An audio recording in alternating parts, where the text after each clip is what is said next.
earth signs, Taurus, Virgo, Capricorn, Ascendant, Sun, Moon, Venus, Rising, and those of you cross-watching, welcome to your Tarot Love Messages. In today's reading, we're going to take a look and see who's been thinking about wanting to come back. Okay, so who's been thinking about wanting to make a return, maybe reconnect and reconcile, who's had you on their mind lately, who's maybe wanting to restore a connection or revisit things with you. There is going to be a part 2 to this reading. In part 2, we'll continue on with the messages. This is going to be a general reading, so if you're after a personal one, feel free to reach out and inquire. My email is going to be included below, and the link to the extension link to part 2 will also be listed below the video. So let's go ahead and begin. Okay, so I want to see who's been thinking about coming back here. Straight away we've got the Magician. Okay, interesting, because this is someone who I feel like is going to make a very quick and a very unexpected and a sudden reappearance back in your life. It's almost like this person is going to reach out of the blues. This is someone who may have fallen off your radar, okay? Someone whom you haven't had any contact with, or you haven't had a lot to do with this person. It's not like you've forgotten about this individual. The two of you obviously, you know, shared a special connection. This may have been someone who ghosted you, someone who almost, it's like they've vanished, they disappeared very quickly. So they pulled away very unexpectedly, they disappeared, so ghosted you, or just sort of, you know, left almost without a trace. It's just this energy has pulled away very abruptly is what I'm seeing. And I see that this person is going to want to, is coming back as almost as quickly as they disappeared here. Now I do want to warn you, okay, and I think this is really noteworthy, the Magician and the Seven of Cups, this is like a very strong energy of illusion. So be careful that with this person coming back, that you do not hold on to any unrealistic expectations, or you do not have any romantic illusions of what this could have been or of what this should be, okay? Because, you know, make sure you look past with this person coming back. Especially if they've left you, if they've ghosted you or left you quite suddenly and abruptly, it's so important that you don't romanticize the situation, or you don't romanticize what you had, or you don't hold any romantic illusions about this, what this was, okay? Because even if you've had something special, at the end of the day, this person has ghosted you, and it's so important, or they've pulled away, right?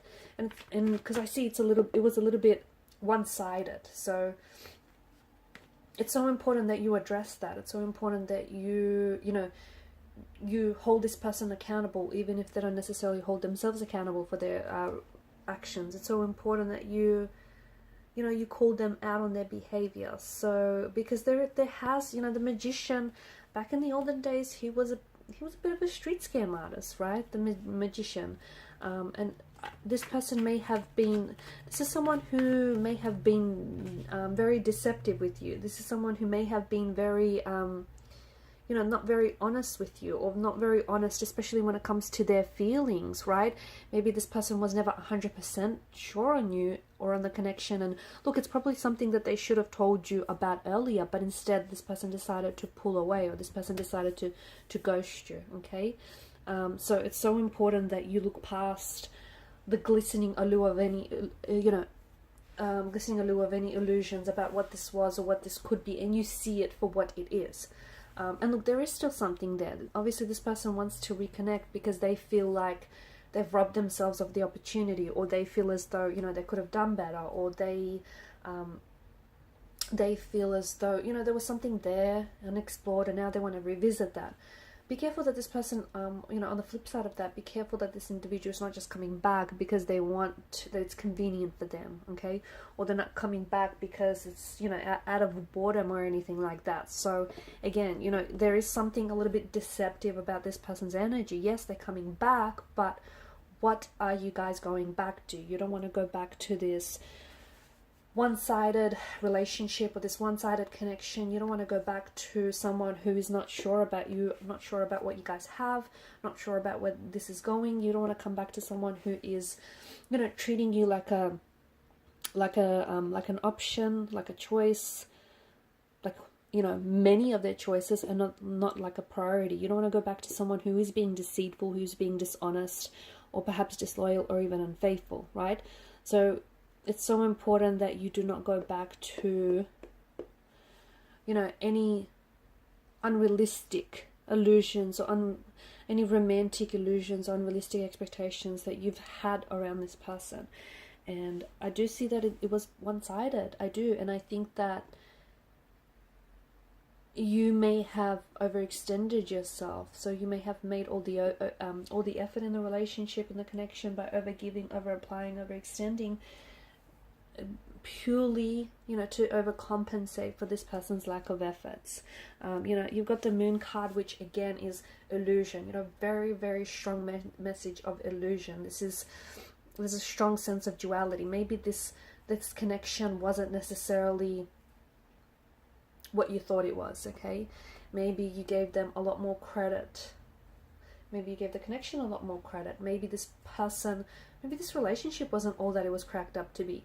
Maybe this person, you know, maybe everything looked good on paper, but in reality, that wasn't the story. So the Moon card, often the way that I see it, is truth versus perception, okay? It tells a very different story.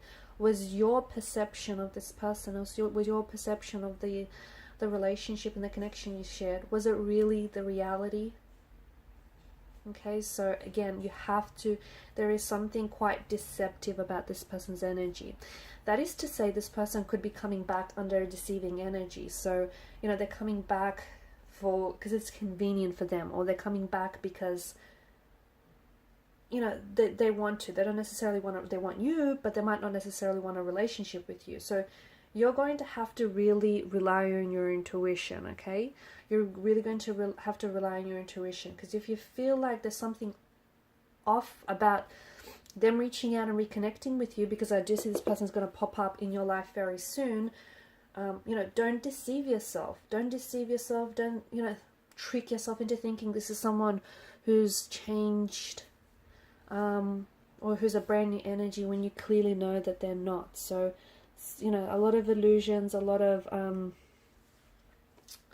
uncertainties in the energies.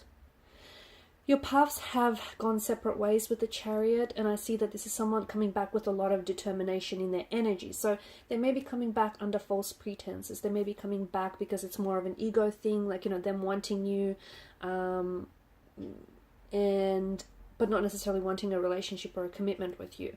But I do see that this person is like making a beeline for you. So there's a lot of confidence, there's a lot of direction in this person's energy. I'm also seeing travel. So for some of you, maybe this was someone you were doing long distance with. Maybe this person did some traveling while they're away. I'm just seeing some traveling here. What else? Be careful, because the Chariot, you know, games. I feel like this individual has played games with you in the past, and there is still something quite childlike, or still something quite foolish about this person's energy. So, you know, are they back to their old ways? Possibly. Okay, so I feel like it's more of a warning, this reading for you, because and maybe this person has already made an appearance. Maybe you know exactly who I'm talking about, because this is someone who has reached out to you, or who's just, you know, unexpectedly showed up on your doorstep, or just, you know, called you out of the blue. But it does feel like this person has toyed with your emotions in the past, or maybe back again to toy with your emotions in the past. Be careful, because I feel like this person is, you know, because of the duality here and the whole notion of illusion. So I feel like they aren't who they say they are. They may be pretending to be someone else. They may be masquerading. So for example, if they're, you know, there could be like a player masquerading as a potential lover, okay? They could be someone who, you know, is an enemy that is masquerading as a friend. So be careful, because I feel like they're trying to project one image to you, to impress you, to win you over, but underneath that, you know, that there's a different side to them. And Three of Swords, okay, this is someone who has hurt you. They've broken your trust, they've betrayed you, they've hurt you with their words, their actions, they've hurt the relationship. there was someone else involved as well, and a part of the reason why they pulled away, they disappeared, they ghosted you, is because they were talking with someone else. It's because they ended up choosing someone else, the third party over you. So you weren't, and I know this is very blunt, but you weren't this person's first choice. And now that they've ran off with the third party and, they did their thing and that didn't work out, they're coming back with their tail in between their legs here. So this is someone who's hurt you. You don't want them have you forgiven them? You don't want them, you don't want them going back to their same old ways here. And I see something about this possible reconnection possibly ending up in heartbreak or possibly ending up in tears for you. So there was a lot of hurt. And look, for some of you, I can see that it took you so long to get over this person. It took you so long to forgive them and to release the pain and release this hurt. And this person is coming back, and I just don't see sincerity in their energy. I just see that there was someone else they were talking to. There were choices and options around this person, and I feel like there still is. There's still a little bit of duality and balance in the energies. So, again, you weren't their first choice, and I feel like this person either has made it clear or intuitively you knew and felt it all along. Speaking of choices, exactly. So you weren't necessarily the first choice, and they chose a third party. There was an imbalance. They chose a third party over you. They pulled you into a third party situation. I mean, this is someone who's clearly hurt you with what they've said or with what they've done. And this is someone who I feel like projected a lot of their pain and their insecurities onto your relationship with this person. And I still feel like this person isn't 100%. I mean, the Moon card and the Seven of Cups. Seven of Cups is choices, it's uncertainty. It's not, look at the figure in the picture. He's not able necessarily to make a decision. He's got 7 chalices to choose from. So, and then you've got the whole, uncertainty and the whole duality and the polarity of the Moon card here. The Lovers represents choices. So this person I don't think you're, to them, I feel like they're still wanting to keep their options open, and them coming back to you or reaching out to you is purely for convenience, because it's convenient, because they're bored. It's an ego thing. That's the other thing. They're trying to feed their ego here as well. So I think there may be someone else that this person is still talking to, or I think there may be someone else that they're connected with, or they might even be holding space for someone else in their life. So just be careful with this person's energy, okay? 4 of Swords, this is someone who... this is someone who I feel like they've inflicted this hurt onto you, okay? This Wounded Soldier, I feel like represents your energy. This is someone who's really hurt you, and swords are a weapon. They're destructive to the point where I can see that maybe you stopped believing in love, or maybe you stopped, you grew because of this person. You have a hard time trusting people, because they've betrayed you, they've hurt you, and for a long time maybe you pulled away and you weren't able to open yourself up because of this individual. So them coming back, you don't want them to be up to their old ways again, okay? 7 of Pentacles, it is this, for some reason, I don't know why, they've kind of waited to make their return. And again, I don't know, I think they're kind of waiting until it's convenient for them, or maybe they waited until things with their third party didn't work out, and that's when they thought, oh, okay, well, they'll try for you now. So do be careful. I feel like this is more of a warning than anything else. I'm going to stop the reading right here. In part 2, I'm going to see, we want to just explore a little bit more into their energy. What are their intentions? What exactly are their intentions coming back to you? Because, yeah, we're getting a lot of red flags in this reading. So follow me to part 2 via the extension link below. Thanks, guys, so much for your time, your energy, your attention. Bye for now.